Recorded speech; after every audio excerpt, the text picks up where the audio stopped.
Assalomu alaykum, hurmatli guruhdoshlar, aka-ukalar, charchamayapsizlarmi? Dalamizdagi holat. Albionlar bir sidiriga birinchi etapda hosilni oldik. Taglarini yaxshilab tozalandi. Mana bu yerda chiroyli tozalab qo'yildi. Bu ikkinchisiga qarasangiz ham tagi. Bu narsani ko'pchilik xayol kelmaydigan narsa mana shu. Bir sidiriga ikkitadan, uchtadan, bittadan, ikkitadan barglarni, yotib qolgan barglarni olib tashlasangiz ham hasharotdan xoli bo'ladi, ham boshqa mana qarang, chiroyli manzara paydo bo'ldi. Yaxshilab bir sira tozalab olindi, qonli ob'yomga. Chunki bahorda xudo xolasa hosilini oldik, boshqa qildik, baraka topdik. Hammasiga Allohga shukrona bo'lsin. Mana bu ham ko'chatxona endi. Onasining bag'ridan o'zmasdan ko'chat qilib qo'yilgan bu yerlarga. Ko'chatlarimiz shu yerda endi. Onasining bag'ridan sal pala-pala chiqib, ish bola qilmaydi. Chunki o'zim uchun, ekish uchun ko'chat yetishtirganman bu yerdan. 7 ta agat uzinasi hammasini bostirilganmiz. Biz nariyat ko'rsataman, belgilab qo'yilgan joyimiz. Mana yaxshilab kecha bugun yaxshilab barglar tozalandi, mana chiroyli qilib. Endi bu hammasini aytdim, etap-etap ekilgan bu yerda ko'chatlarimiz. Mana. Tozalash ko'rlaring mana. Bir ikkita hosillar ham bor, ish bo'la emas endi. Endi yaxshilab ertaga bitta terim qo'latda chiroyli qilib borini oladi. Keyin shu bilan bitta kasallikka ishlab olamiz xudo xolasa. Chiroyli qilib.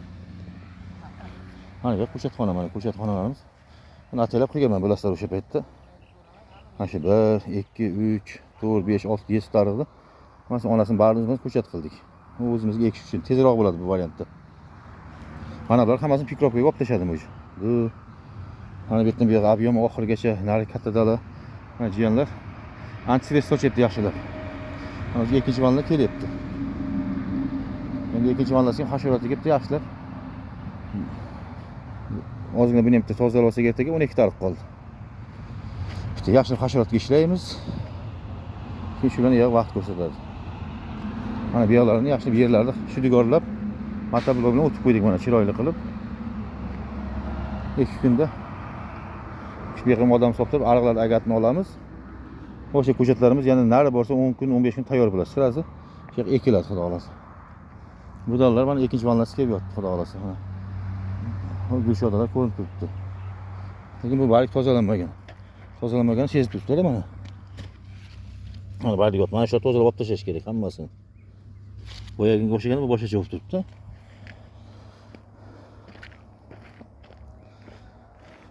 Shu bilan keyin nargidalarga o'tamiz. Mana bu bugun tozalanib olindi mana. Bu 12 tarim yosh. Mana bu ko'rasizlar, yoshi baland.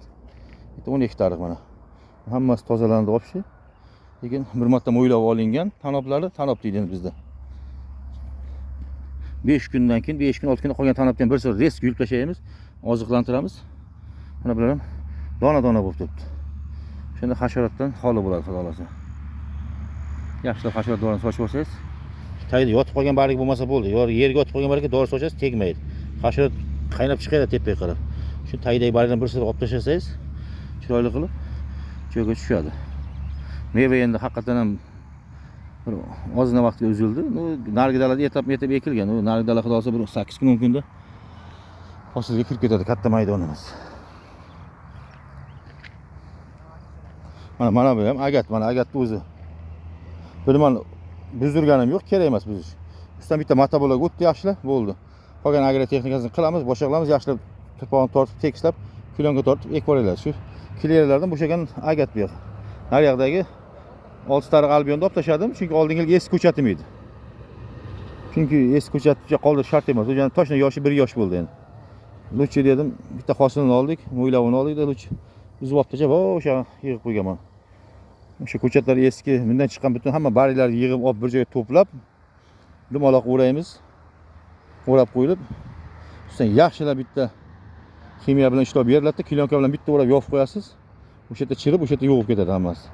Keyin biz go'ng bo'lsa, go'ngga ishlatib yuboramiz. Shunaqa qo'ygan ma'qul.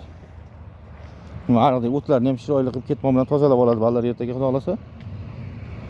Shu bilan ko'chat ekilaverasiz. Ya'ni ishlab beramiz, xudo nasib qilsa.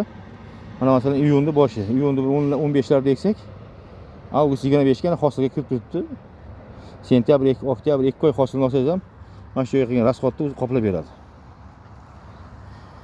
Shunaqa holatda. Men bu yerda bitta ikkita arosada qolgan mevalar bor. Ertaga ertalab, ertadan keyin yaxshilab terim qo'latdi. Shundan keyin vanlasi boshlanadi. Chunki mana Ular hammasini ikkinchi vannasi kelyapti. Sezib turgan bo'lsalar mana. Hatto bu ikkinchi vanna emas bu. Mana 10 hektarlik. O jiyan sochayotgan joydan 10 hektarlik. Buni faqat ko'chatga ishlaganman. Bitta hech qanaqa hosil olinmagan. Bitta ikkita hosillar qolgan, u hosil emas. Aslida bu tanobga ishladik bitta. 100% tanobga borib o'sha tanobga ishlaydigan massaviy oziqasi berilib, faqat tanobga o'tadi. 35 mingta ko'chat bostirib qo'ydim uyda. Chunki mana bu dallarga ekish kerak. Mana bu dalam, nargi dalamda ham bor. 30 sotik. Olsa mana bu 10 kun ichida endi joylar tayyorlab ko'chat ekish marosimi bo'ladi-da. Mana bu chisti hech qanaqa meva olinmay, faqat tanobini ko'chatga ishladik.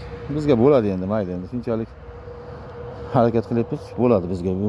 Kimdan bir mayli bir odam bitta oldin, bir qadam oldinda, kimdan bir qadam orqada qadama, sekin Xudoyim bergan. Shunaqa ishlab boraveramiz.